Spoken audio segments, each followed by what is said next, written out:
for this station is that the river that forgets its source will dry up. So this is the origin. You gotta know your origin. You gotta have an origin story. So do you know your family as well? Yeah, my dad and mom. Yeah, because they've been, I'm telling you, my family has been in New Jersey since the 1700s. Right here is Charles Porter. Charles! And, you know, this is the first of our community curator projects, and the idea was to grab somebody who has done a lot of profound stuff in the neighborhood and to encourage him to like lay it out in a way that could be turned into an exhibition. And so that's what Charles has done, and he's going to explain it. And Dimitri Kadiev, or Dimitri, and his pals Joshua Grace and Ellie Sanchez listened to what Charles was up to, and they took some of the images and symbols from what he was talking about and made it into these murals that are connected to the poetry that Charles also wrote for each section. First of all, I want to thank everyone for showing up. So I think this installation is going to be here through July. I would say that my concept also is trying to look at my experience and then the work that I do in the Skid Row community. So that's why it's here at the Skid Row History Museum, because I've been working in Skid Row since 1999. And part of what I bring to the community is this whole rich heritage. And so I want to start out by saying that I've been really fortunate and blessed to always have mentors in my life. And so my mentors help me to understand the value of learning, the value of challenging the stereotypes that the world places upon you. And so each station is somebody that really helped me and to move through those areas. And so I'm gonna talk a little bit about each section, but the other thing I wanna show is how everything is interconnected. So even trying to figure out what went where, it was a lot of overlap. And so some of the things, they just flow together. It's just, everything is not linear, everything doesn't fit into a box. And so, but the concept was to create puzzle pieces. So each section is a piece of a puzzle. Each poem is a piece of a puzzle, and it all ties together. So also at each station, there's a booklet that coincides, that has a concept. So there's a concept on the cover, and there's also a proverb. So there's layers, so it's very complex. So as deep as you want to go, you can go there. If you just want the surface, just look at the mural and read the poem. And that will be sufficient. But if you want to go deeper, flip through the book. Also, there's videos, just video clips of each station where people can sit down, listen, and travel. So in the beginning, so the first station over there is a Yoruba word. So I talk about the book. It has a little proverb and a saying. There's a word in the Yoruba language, Ipileche is like the foundation. So you have to have a foundation. And the foundation for me is just growing up. The area that I grew up in was actually named after my family. It was like Portertown. As we moved to phase 2, that section is called Awo. Awo it means like mystery. Awo means the hidden, like esoteric knowledge. And so what happens when you leave the place that you're from and you go to a whole new place, you got to figure out what's happening here. It makes you question also who you are, what you believe in, but you have to find out the beliefs of the people that are there. And so this is my story of just working in Skid Row and working for social model recovery systems. So I do prevention work, I do community organizing, but our parent organization is a treatment organization. And so it's grounded in the 12 steps. I put over there too is this from my company. They have also some principles for the agency that are influenced by 12 steps. But I also started to understand this whole relationship between your worldview and your belief system and your spirituality and wellness and healing and recovery. So in the image you have Bill W. started the 12 steps, and then Carl Jung, psychologist, talking about archetypes and getting into like ancient metaphysical principles. But you start to see like these discussions, like Carl Jung influenced Bill W., who started 12 steps. And so part of it was, for you to get clean and sober and get off drugs, you have to have this spiritual experience. You have to have a spiritual connection.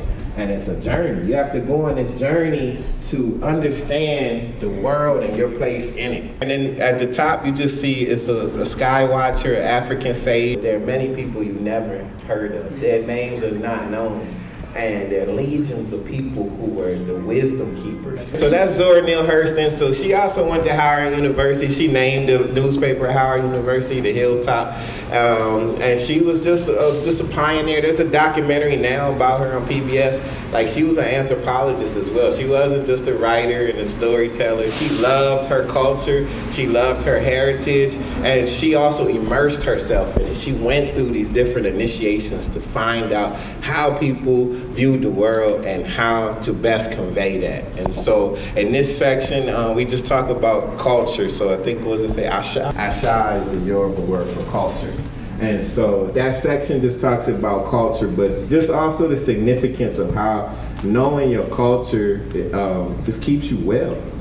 And keeps you grounded, and it gives you the ability to navigate the world. She also traveled to Haiti, she traveled to Jamaica, she went to other places to study African culture. And she wrote about hoodoo and voodoo, and she talked about just how people demonized those things that were really just black religion. This is black culture, this is black spirituality. You put these negative labels on it because you didn't understand it. You didn't take the time to ask, well, what does this mean? Why do you do these things? And so you see some of the books that I brought, they talk about that. Like, this is African culture, and we have to be careful because a lot of folks, when they hear voodoo, they just think devil worship, and that's not what it is. Or they think, oh, that's something negative. And other black people, I hear them say, oh, that's voodoo, I don't mess with that. I was like, you don't even know what it is. What it is. What is it? That's the question. No, but what is it? And when you start asking questions, you start to see that there's a lot of misinformation. So this section here just talks about culture and how we just started. Today we had a Black History Month celebration, and so we talking here just about how we celebrate here. That was one of the first things I was really passionate about. We got to do a Black History Month celebration. So today was our 23rd annual Black History Month celebration. And that's an image of my grandfather when he was a baby. So one of the early books, you'll see it. And so just our work with the youth in Skid Row. So when we first started, we weren't working with young people, and they just started coming to our office and like, oh my God, who are you? What do you do? And so it's this whole story of creating a space to acknowledge the people that are there. So what I just mentioned with the Black History Month celebrations, like, it's all black folks here. How can we not celebrate Black History Month? That don't make no sense. And so we had the young people, and they're like, well, where can we go? And they were telling us they didn't have places to go. So we created a youth program, and we started to just engage them. And they did, they started telling us crazy stories. They won't let us in the park. You know, when we go to school, they send us home because we got dirty uniforms. Or if we're late for school, they send us home. And we're like, why would they do that? Police are giving us tickets for playing in the street, but we can't go in the park. And we're like, that don't make no. And it was all happening. And so we documented that, and we partnered with them just to make changes. And so we made some changes with LAUSD and the young people from Skid Row. The homeless education program that LAUSD has now, when they started, they had one full-time staff to help the thousands of homeless students in LAUSD. So the Skid Row youth helped them to pass a resolution. It's called Access for All Resolution. Also the refresh spot, which Elisa was also instrumental in. Just an example of responding to community need. this is what we need. And then the last part is just talks about what we continue to fight for. So we continue to fight to have Skid Row acknowledged as a community, to have the downtown community plan be reflective of that. So that's what's happening now is the DTLA 2040. They're planning for what's going to happen in the next 20 plus years, and we don't want. Well, I talked about this whole erasure. We don't want them not be on the map. We don't, because Skid Row is not on the map. Just like I'm talking about what happened with my folks, is like they're not on the map, but everybody knew where it was. And so we want to make sure that these spaces are defined and represented. And so the last section is and then the mural, that was a photo of me and Pete White and Tony and Pastor Q. We were in front of the mural. What it shows is just some of the leadership in the community. And so we still struggle for representation, neighborhood council. So I got Bob Felipe, one of my mentors. He was in the park early today, drummer. So just his ability to, he's 90 plus. I announced him today. I said, he's about to turn 92. And he corrected me. He's like, no, I'm about to turn 94. I was like, okay. So I just want to highlight the fact that a lot of the successes, a lot of the beautiful things that we see were despite efforts to destroy everything about Black people, where they are, who they are, what they do. And so that also, we create these networks of liberation. We create these spaces that are off the grid that exist, even here in Skid Row. What all this leads back to my last point, reparations. So there's a movement in the state of California around reparations and also in the city of Los Angeles. And these are serious conversations just about what can be done to repair harms done in the past.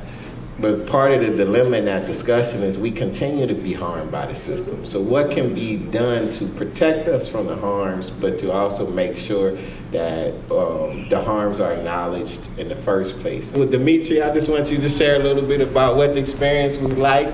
Thank you, Charles, so much for everything. God bless you. The story that you're telling of pathways of liberation has been very significant to me all these years traveling around America and crossing the Underground Railroad pathway, but it's still happening now where people have to get free because there's so many things that are trying to enslave us and incarcerate us.